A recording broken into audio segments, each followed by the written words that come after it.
Today we're continuing our look at Ozzy Osbourne, may God have mercy on him, his songs, and Crazy Train in particular. And what is interesting to me, I think he's very often actually better when he's not part of Black Sabbath, and I really like the music on this. I also really like where he says the lyric where he's like, "You gotta listen to my words," and I'm like, what are those words? And sure enough, when I went and looked it up, some of the lyrics were different than what I thought growing up listening to this.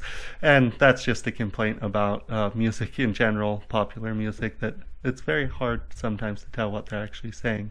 Also, but more substantially, sometimes it's very unclear what the main message of the song is. And I understand how from the producers and stuff, their perspective, that's good because, anybody can put themselves in the song and their situation in the song if it's not clear. But I talked about it more in the Iron Man review, that sometimes it's good to have a very clear story.